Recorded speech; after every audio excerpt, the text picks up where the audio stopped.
Selamat siang teman-teman PPK dan PPS. Hari ini saya akan bikin video terkait proses seleksi administrasi yang sedang teman-teman jalankan terkait rekrutmen anggota KPPS. Ada beberapa hal penting yang perlu teman-teman lakukan dan sangat teliti terkait dengan dokumen persyaratan. Misalnya tentang warga negara Indonesia, itu teman-teman harus bisa membuktikan dengan EKTP. Tapi kita ketahui ada pendaftar yang tidak atau bukan warga asli Pemalang, biasanya pakai surat domisili. Bapak Ibu semua, surat domisilinya tolong dipastikan itu benar-benar domisilinya di Pemalang dan domisilinya tidak palsu. Artinya itu berasal dari kelurahan, desa, atau ketua RT. Kemudian terkait dengan surat kesehatan, teman-teman pastikan si pendaftar itu memang punya surat kesehatan atau surat sehat. Ini berasal dari puskesmas atau rumah sakit setempat.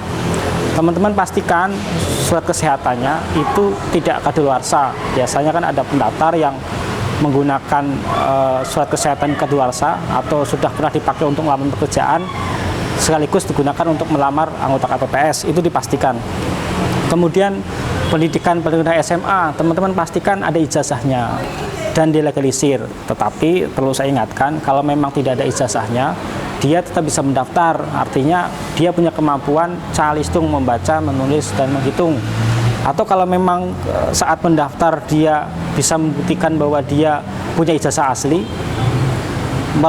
walaupun membawa fotokopi, itu tetap diperbolehkan. Jadi jangan lantas fotokopinya itu adalah tidak ada legalisirnya, teman-teman coret, itu tidak boleh.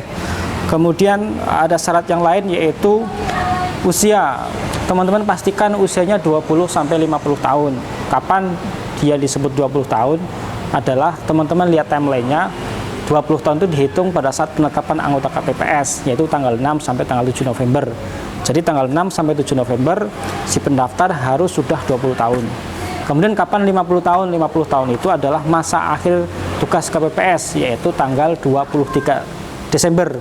Jadi pastikan sebelum tanggal 2, pastikan kalau umur 50 tahun itu berarti dia kelahiran tahun 1970.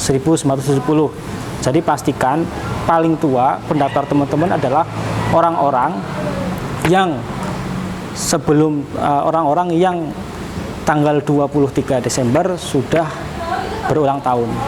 Jadi biasanya kan ada orang kelahiran Agustus tahun 1970.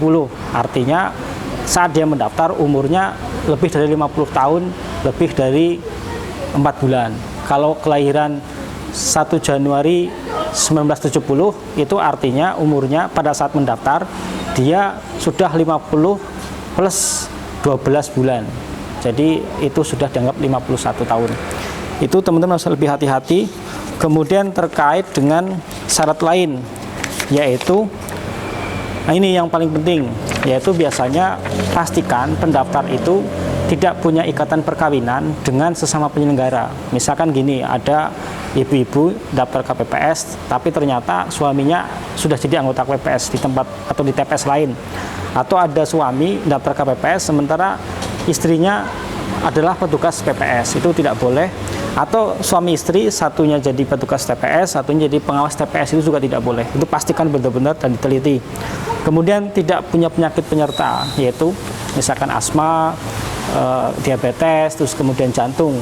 Ini adalah penyakit-penyakit yang rentan terhadap COVID-19. Dan yang paling penting adalah pastikan si pendaftar tidak sedang hamil.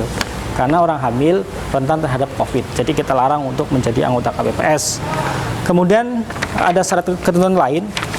Teman-teman, KPU sudah menginstruksikan agar minimal di dalam satu TPS itu paling sedikit 2 orang punya Android. Artinya dia mampu mengoperasikan gadget. Pastikan itu betul-betul. Jadi jangan sampai satu TPS tidak ada yang punya HP bagus atau HP Android. Karena ini akan digunakan pada saat hari H.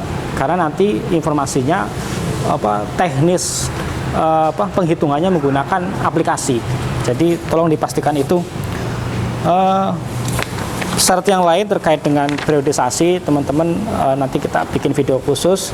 Tapi kalau lebih detail nanti bisa tanya ke teman-teman PPK.